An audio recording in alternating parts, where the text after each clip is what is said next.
Welcome to the story of every man. Tonight we have Chase with us. Chase has been coming to Motion Church. I met Chase at Motion Church. How long has it been since you've been going to Motion Church? I've been there for 7 years now. Tell me about how you came across Motion Church, Chase. Well, I just got out of the service, and my sister and my brother-in-law were going there. Okay. And their name is Desiree and David Wardell. That they're related to you? That's my sister. I did not know that. And David's my brother-in-law. Yeah. Desiree is your sister? Yeah. Yeah. That's my sister. Well, I see her occasionally on Facebook. She's up north around, isn't she? Yeah. My sister was like, how about you bring the kids and let the kids go? My kids at that time were 3 and 2 years old, man. And so they started going. I would drop them off because it was rough for me. But that's what sparked is taking my kids and dropping them off. And then I believe after a year of me doing that, I sat out in my vehicle waiting for my kids, and Pastor Chris came out. Never met the guy. Didn't even know who he was. He just said, I'm the preacher. He's like, hi, I'm the pastor. So you've been going for a year. Dropping them off. You never went in. I never went in. Okay. You stay out in the car. Yeah. And Chris would come out. And so he came out and talked to you? Yeah, he came out. He knocked on the window, and he goes, hi, I'm Pastor Chris. And I was just like, hi, man, how you doing? And I mean, at that time with me, I didn't know nothing. So I was kind of like cringed in. I'm like, oh, gosh, I have this preacher talking to me. What am I doing? What do I do? And he goes, whenever you're ready, I would like you to come in. He goes, I don't expect you to come in and sit in the ceremony and listening to the music. He's like, but I would like you to come into the lobby where we have coffee and we have snacks. He's like, and get to talk to people. He's like, even if you just go in there and say, hello, I'm Chase. He was like, whenever you're ready. That's insane. That's all he told you? That's all he's asked for of you? Yeah. That is crazy. And it kind of struck me. It struck a little nerve. Did he ever say, if you don't, it's a bad thing? Never said that? Never, nothing. I think that was it. He just left it at that. Right. What'd you think? I was already struggling, but something happened to me to where I was kind of creeping and dropping off the kids. I was creeping more, and that right there, I remember sitting there and I smiled when he said that, and I was like, okay, God, I got you. Here's sign number 3. Like, this is sign number 3. I was like, here we go. And I was like, maybe I need to step in here. The preacher got out of his way to come and talk to me and said, when you're ready. He didn't tell me to come or don't come. Okay, you don't want to come, leave. Okay, he didn't do that. He said, when you're ready.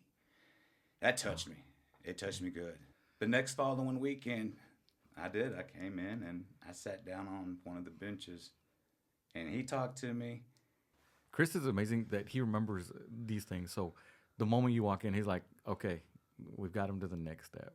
I went into the auditorium and I sat in the auditorium for a couple of weeks.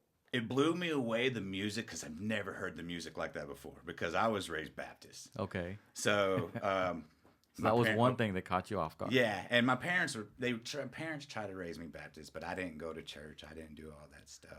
I'm trying to get to why at the time I didn't believe in God and all that stuff. You had kind of fell away from faith? I was young. They were taking me to Baptist, and my parents got divorced when I was like 8. Okay. But when they got divorced, I went and I moved to my dad. So you moved in with your dad? Yeah. Okay. Church was gone, man. Nothing against him, but he didn't go. So he didn't go. Yeah. And then, and kind of like along with that, you didn't go. Is that right? I didn't go. You know, I was still young, and he didn't take me. Nothing against it, but then he got married. Long story, to a young lady. My dad was a state police officer for Texas, but he is the police officer for all the state parks. Okay. Oh, okay. So we lived in Vernon, and so I was raised on that park, man, my whole life. So that is so cool. Pretty much the journey begins of my life at age 18. A lot of people don't know this, but I dropped out of high school because the Marine Corps came in. This is my senior year, August.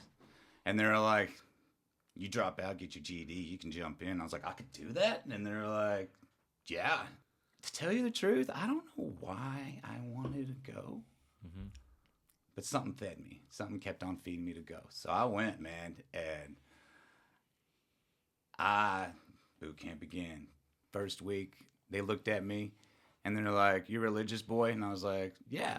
I was like, "I believe in God, I think." And they're like, huh, "Well, that's bull crap." And they're like, "You don't even know a verse, do you?" And I was like, "Tell you the truth, I do not." And they're like, "Yes, exactly what we thought. You don't believe in crap." And I was like, "Whoa."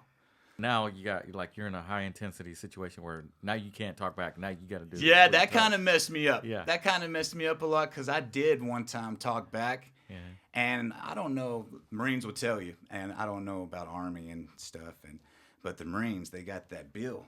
Yeah. And they will hit you right here. And if you see it, my nose is broken. Yeah. That day I talked back to him. Anyways, he was calling me a faggot and all that stuff. He's like, "You're just a fucking faggot from Texas, ain't you?" He's like, "You ain't no steer, one of those queers." And when he walked away, I don't know how he heard me. And I was like, "Man, I'll show you fucking faggot." Like, it was quiet, dude. Yeah. I know you probably didn't hear that, but I was mumbling it. And he came over and I heard thump, thump, thump. I was at attention. And I just heard thump, thump, thump. And he just broke it. Really? Yeah. With the bill of his hat. Yeah, just Wow. broke it. And he goes, "Look at me." And I was like, "Yes, sir." And he goes, "When you go to medical, I didn't fucking do this. Got it." So that kind of struck. Now this is what really kind of started taking me away from God. I think it's interesting so far because, you know, a lot of times you don't see that side of the military. You might hear like some small rumors here and there, but the closest thing you see is like the movie Full Metal Jacket or something like that. Oh, it's pretty damn close. Yeah, yeah. Well, I mean, it's based on, you know. But like I said, I don't know nowadays because I've heard from other guys that younger ones, they're like, it's not really that bad. They can't hurt you. And I'm like, they can't hurt you. And they're like, oh, they can yell and scream at you and make you do physical stuff, but they can't literally punch you and kick you. And I'm like, man, I wish I had that. I mean, because they could literally do whatever the crap. I mean, honest truth, dude. I had one of the NCOs, which was staff sergeant, and he pulled his sword and put it at my throat. And he goes, "What are you going to do if you're in this situation?" And I was like, "I think I'm screwed, staff sergeant." And I'm like, "What are you supposed to do in that situation?" Yeah, what kind of mind games are these? Yeah, you know? But that's what they do. Yeah. They build you. They break you and break you. And I've learned this over the past years now. And they break you down and they build you to a robot. Okay. And when you become this robot, you're nothing. And when I mean you're nothing, you don't care about. I'm gonna tell y'all the truth. If I met y'all at that time, I wouldn't give a dang about your feelings. I wouldn't care about you had a soul. About you have a soul. Yeah. It's going somewhere, dude. I don't care about you. That's how I was. You felt almost like maybe like a robot or something. Like you're going to do what you're told. Oh yeah, That's what I'm trained to do. I will not talk to. At that time, I was like, I would never talk to a civilian. I will never talk to anybody else except a Marine. And I was like, nowadays, I'm like, that is so dumb. Yeah. I was like, wow. And I would too, man. I was like, there's a time like a civilian. I'll be in the civilian. I'll be walking, and they'll walk by me and they'll be like, "Thank you for your service, sir." And I'll be like, "Nasty, get away, nasty." How rude is that? I'm saying, get away, nasty. Like, But you're not the only one who would think like that, are you? Like, no, there's a lot of it. It's maybe a just the mindset. brain thing. It's what we're taught. We really did have a gay guy. Uh-huh. We were in third deck and third floor, and we had a gay guy. And I'm cool. You know, Yeah. I'm cool with everybody. But I remember this drill instructor, and he goes, "Everybody attention," and we all got an attention. And this messed me up. And he was just yelling at him. He was like, "You're just a fucking queer." He's like, "You know what? You're a waste of space in this life." He's like, "You know what? Do us all a favor. Go throw yourself away." And he goes, "If I was you," he's like, "just kill yourself." And I remember him going, "Yes, sir." And he turned around, and there's an open window, and he face dived right out of the open window. Did you live? Yeah, he's a vegetable. Yeah. He's a vegetable. And the drill instructor looked at all of us, and he did it again. He snapped his fingers, and he goes, "You who's? I wasn't here. Do you understand?" They come, and they ask all of us, and they're like, "What happened?" I remember all of us, even I lied. That fucked me up. I'm like, whoa. And I remember sitting back, and I'm like, why did God do that? Because this is supposed to be someone who we're supposed to be training with to become a Marine. But yet he decided to kill himself. And I get, the whole gay stuff. Back then it was rough. Right. Now it's getting better, but How did that actually affect you? Like, how did that change your behaviors? Like, what changes did you notice in yourself after that point? listen to everything they say, do what they say, and don't say a fucking word and get done with this damn boot camp. The thing that messed me up in boot camp again, we were on the shooting range. So everybody, when you're on the shooting range, it's supposed to be one fire, you know. They'll be like, ready, fire, and boom, boom, boom. Then they'll go, cease, fire, and then everybody's quiet. I was 6 lanes down. Well, he was 6 lanes, so I was 6 right here, and he was down, 6 lanes down. So I'm right here, and everybody sees fired. And I maybe 5 seconds when everybody was quiet, you hear boom. And they go, what the fuck? And they're like, we said cease fire. And then all you see these instructors running, and they're like, we got one, he's down. He put the gun back, and he pulled the trigger. That's the second death in my boot camp. Why Arcan? Well, I mean, in mine, I'm like, why the fuck me? Like, why mine? Like, and this is where I know I should have thought about this, but I was young, and at that time I was like, there is no God to put some motherfuckers like me and all of us through this hell just to get a fucking job to save our country. And I'm like, there's no God. And I'm like, fuck it. And I was like, they're right. There is no God. The chaplain himself was there. And he comes up and he goes, what's your religion, son? And I was like, right now I'm a no preference. And he goes, so you're going to go to hell. And I was just like, fuck it. Yeah, I guess I am, sir. And he goes, why don't you pick a religion? I was like, maybe because I don't want a religion. Maybe I'm trying to find my way. And he goes, you're one of them. You'll go to hell. So I'm already told I'm going to hell, dude, because I'm not a religion guy. Okay. There I am going away from God again. See you later, man. Yeah. So I join, we go. They're like, get ready. We're going to Iraq. Go to Iraq. You go to Iraq. In that experience, did it, one of the 3 things, did it bring you closer to God, move you further from God, or you just neutral, nothing didn't change you either way? Further away. Okay. I remember sitting there in the back of my head, I'm like, what God would let people do this to their own country? And I'm like, what God would do this? Right. I'm like, there is no God. I literally said that before. I was like, there is no fucking God. But that was shaking me more. I'm like, my God, 0 support from America, 0 support from anybody. Only support you got is your fucking boys that you're with. Yeah, and it seems like the whole process is dehumanizing, not just for you, but for everybody in this scenario, right? These people, they just cease to recognize the humanity in one another. I've literally had someone write, this is why I don't do social media, literally write to me on Facebook and says, the devil has your soul. Good luck getting to heaven. And I'm like, I know it's social media, but that's someone saying that to me. So there's another thing that strikes you where you're like, okay, screw you, Christian. So get out of the military. Oh, man. Roughest life I think I've ever been in the lowest point of my life. I wanted to re-enlist. Oh, you did? Oh, yeah. Oh, yeah. 100%. What was the reason? Afghanistan was coming. Dude, Afghanistan was coming. I was like, let's go. Yeah. And everybody was like, Myers is going. And I put my papers in, and they ripped it up in front of me. Really? Destroyed my soul. God, I remember when they ripped my papers up and they said, go live. And I was like, how am I supposed to live? Yeah. I was like, this is all I know. Yeah, it's like, look at this is the only thing I'm good at this point. This is my entire identity, Yeah. I don't have a relationship with my family. I don't have any friends outside of this. I had nothing. I will tell you what I had. I did get saved by one angel, and that angel is Reagan Myers. A lot of people don't know this. Reagan Myers, when I met her before I went to Iraq, she was 6 months old. Her mom was pregnant at the time. And then when I came back from Iraq, that's when I met Reagan. That one kind of saved me, and I know that's what God kept me alive when I was going to Iraq, and because I went back to another time and I went to another deployment, so I know that's what kept me alive was her. Reagan was 6 months old when I first met her, and her mother was having problems. Marine Corps. Right. Your friend, if you marry your friend, if I adopt her, she can't get taken away. Wow. So I didn't know that. Yeah. That's new. And God, I know now, God was like, this is your kid. And man, that's the greatest. I mean, I have another one too. I have 3. Yeah. But that one right there, I'm not picking favorites, but that's my diamond in the rut Yeah. because, like Yeah. God said, you're saving her, but she's saving you.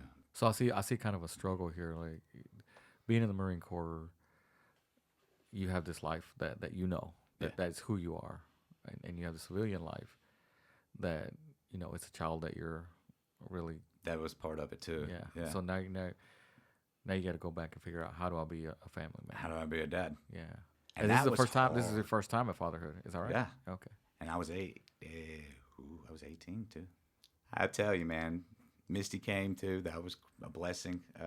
How I know God gave me Misty too is because I was married to Robin, and Robin told me that she couldn't have babies. A year later, she's puking, dude. Oh wow. And we go to the doctor, and he goes, I don't know how this happened, but she's pregnant. Yeah. There's another blessing of my kid. Our plane went down in Alaska, and they're like, dang it. They're like, you got 4 days until she's born. And they're like, hopefully this plane will get up. And I'm like, hopefully, man. And I'm like, hopefully, let's do this. So we're there in Alaska for 4 days. Finally, on day 4, I land, man. And I remember my staff sergeant running to me, and he has a phone. And he goes, she's getting in labor right now. Get in the fucking car. And I get in the car, and they haul ass. And they're hauling me to the base. And I get to base, and right when I get to the base, man, they put me in the suit, and it was a slice. Like, Oh. here's your baby. And I'm like, I made it. Yeah. That's pretty awesome. That is pretty Dang. cool. Just like Fast that. paced. Just like that, man. And they're like, here's your baby. And I'm like, I got another baby. We end up where you're distance from God, Yeah. from faith. So what would you say your problems were? Oh, I was fucked. I mean, it was pretty much all the standard things that you see from people when they leave the military, I'm guessing, right? Yeah. We don't like to say it, but they call it PTSD. It's all right. We don't like to talk about it because we're like, whatever, it's PTSD. Deal with it. Yeah, it's like, what is a label? Yeah, It doesn't we're do like, just anything deal for with us. it. Deal with it. And I was even told that, deal with it. They're like, who gives a fuck? It's PTSD. You dealt with this when you're in the Marine Corps. Deal with it. I do. You deal with it. There's no way of beating it. It fucks you up, man. I don't talk about it. We don't talk about it. A lot of the stuff. I don't even talk to my therapist about it. I bring up some things, but the one who deals with it, and I don't care what any soldier, Marine, anybody who's in the military, y'all give it to your wives. So give it to the wives. My Jennifer, she knows a lot about my stuff because that's someone you can trust. So that's kind of like my therapist. Even though I have my therapist, he's like, dude, tell me. And I'm like, I ain't telling you shit. But so she doesn't deal with it, but she has to deal with Do you think talking to Jennifer helps? a lot. Because then it helps her too. Because then she goes, oh, now I see where this is coming from. She goes, now I see where this, It connects the dots. Yeah, it connects to her. And I'm like, yes. And she was like, God, I'm sorry you go through that stuff. I get to Dallas. I run into one of my old Marine Raider buddies. We got together. And then we got together. That Marine came out, and his Marine came out. I started doing drugs. I was doing a little coke and drinking. The cops came to check on our house. And he goes, smells like weed in here. And I was like, yeah, I've been smoking weed. He grabs me from the apartment, pulls me out, slams me across the other side to the other door. He called for SWAT. SWAT comes. They come up behind me. One comes up behind my neck, pulls me down. And we're on 2nd floor. He pulls me down the stairways. And when he pulls me down the stairways, I fall backwards, crack my head open. And I remember the cop that I pushed that taser in gets up and he curve stomps me right in my face. Oh man. Curve stomps me right in my face. And then I get knocked out and I don't remember the rest of the stuff. The doctor even said he is a veteran with PTSD. He needs to go and he needs to stay here, and then we'll send him to a mental health hospital. And that cop said, no, he's a danger to society. We're going to take him with them right now. They send me to Dallas County Jail. And I walk in, and I remember I started waking up. And when I was waking up, I remember one guy.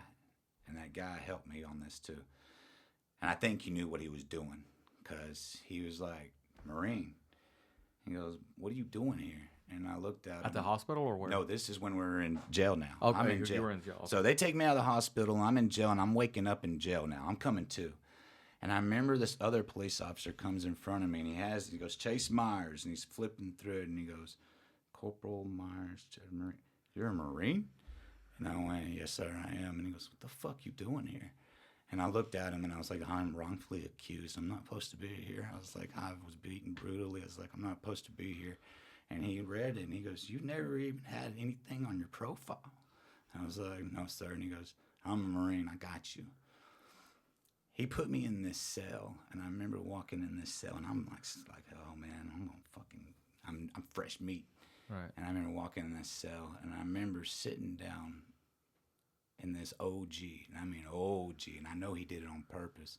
He ran that cell. He ran that whole block. He ran that whole jail. Mm-hmm. And that OG came up to me, old gangster, and he goes, "Hey, young blood." And I was like, "Sir," it's like, "Nothing against you." I was like, "But I will sit here and do more time, and I will fucking kill a motherfucker." Uh-huh. And he was like, "Easy, young blood, easy." And he goes, "You've been through some shit." And he goes, "I can tell." He goes, "You know how to play spades?" And I went, "Yes, sir, I do." And he goes, "You're on my team. Come on." Best time of my life in jail. And I was sitting there in my bed one night, and I remember this guy. I don't know what was wrong with him, but they're like, "Lights out." And I remember this guy breaking. Okay, so y'all know how like sometimes you have a light and they have the plastic over it. Mm-hmm. He broke it, and he just said, "I'm tired," and he went upwards on both.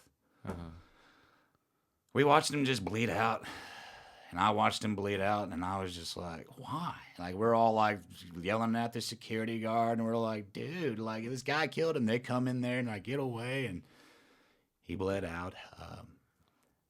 That night I was laying in my little bed, and I was in a ball, man, curled up. And I remember this, and this is how I know God was real, and this is when I found God. Cell shut. No windows, no nothing, cold as fuck. And I'm curled up in a ball, and I said, "God, I'm done." I was like, "I give up." I throw my gloves off. "If you're real," I was like, "please just get me out of here." That night, a warm breeze touched my face, and it went in my body and out my toes. The next morning, I wake up, and the Marine that I met, he goes, "Myers, you're free." I was like, "Don't fuck with me." He goes, "No, Myers, you're free." And I'm like, "What do you mean?" And he goes, "Someone paid your bail." "What do you mean?" He goes, "Someone paid your bail, you're free." Don't know who still paid my bill to this day, but someone paid my fucking bill. Mm-hmm. Wasn't my mom, wasn't my dad, wasn't Trulio. I don't know who the fuck it was. Still think it was that Marine. More and more of God came play because, and they're like, "You have court in about a week." They put on there that I was doing PCP. At that time, I'm like, how am I going to pay for a lawyer? This is another thing that I know God comes through. Out of nowhere, I get $5,000 in my bank account. And I'm like, this is not real. I get $5,000 transferred to my bank account from the military. Like, literally. And what it was is when you get out of the military, sometimes you get this afterpay, that hours that you still owe, that what is it called? Leave that you didn't take, so they pay it. So the leave that I didn't take, it came in play. $5,000 came in to play like that. And I'm like, what the hell? That's crazy. So I went and got a lawyer, and the lawyer's like, "Well, can you do $5,000 down payment?" I was like, "I got cash for you right here." And he goes, "What?" But he became my lawyer. And he helped me out. And after a year later, it's not on my record. But that's me, man. I started off young, trying to figure him out. Lost him. And I can tell y'all now, finding him now, I've been more at peace with myself. And I was able to control myself better, because I'm not going to lie to y'all guys. The devil had me, man. So when someone told me the devil had my soul, I was kind of like, yeah, you're right. But now, I believe in God. I believe in the devil. I believe in a lot of things that I used to not believe, because not only has he saved me? I've witnessed him saving multiple lives. I've witnessed things that, and a lot of people will tell you this, that a human should never witness. And I've seen magical things that you'd be like, that should have not happened. I mean, I've seen things, man, that it's just crazy. And when you think about it now, back then I didn't think about it, but now it's like, you were there, and he was there from the beginning. I mean, yeah. What was your first experience going into the auditorium in person? I said, okay, God, if there's holy water in there, and if this boils, if that holy water boils, I know I'm not belonging here. That's what I said. I walked in, I was like, there's no holy water, so I guess I'm good. But that was just me. I was like, if the holy water starts boiling, I know I don't belong here. I literally said that to my... That's how dumb I was, though, you know? Uh-huh. And I'm like, I walk in, and a lot of people who've been there, and a lot of them will tell you, I stayed right in the corner of the door, right here, that same door that swings open. And every time someone opened the door, I did that. But I stayed there, and I just watched. Because this is before we had police officers as security. We had our own security. Pastor Chris comes up, and he goes, you're really handly with the weapon, aren't you? And I was like, I'm very, very, very handly. I was like, why? And he goes, need someone else on security. How about it? And I went, 100%. So I went security with y'all for a while. Mm-hmm. And that was great because I started, at that time, working on my social skills. I started able to talk and meet people because people were like, hello, I'm this. I'm like, hi, I'm security, Chase. And it felt good not to be it wasn't in charge, but it felt good that one, I'm meeting people, and two, now I know that I have something on me, nothing against y'all, but I can protect myself and I can protect y'all, and I don't have to worry about anything. So what's your journey with God like now? It's been good. I believe in him and I believe in Jesus. I still fight. And what I mean fight, it's not that I fight my beliefs. I fight the demons. It sucks, man. And sometimes I'm just like, I'm tired, but you got to keep going. But everybody has demons, and you got to learn that. And I will tell you, man, and I don't care what anybody says, until I die, I will still be learning about God and Jesus no matter what. Yeah. Even if I read the Bible, even if I don't, no matter what, I'm going to learn.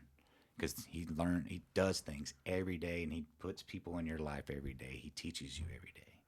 And that's what I'm learning now, is that he put my child in my life. He put Jennifer in my life. He put y'all in my life. I'm learning this stuff, man, and my goal is to keep learning. So what would you tell people that are struggling where you were at your lowest point? It hurts. You're afraid.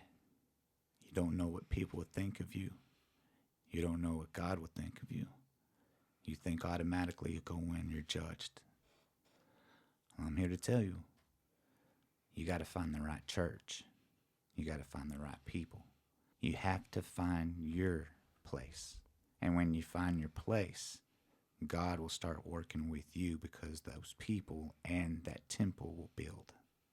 And that's what I've been learning. Until then, you will not be happy. You will keep suffering. So go find your home. Don't just go to a random place. Go find your home. What would you tell military people that struggle to the depths that you've struggled, or even worse? There's a lot in the Bible. And believe it or not, there's a lot of war battles. There's a lot in the Bible, and I've read some of them that will explain what you're going through. If you could tell Chris anything about you coming to Motion, what would you tell Chris? Thanks for giving me a chance.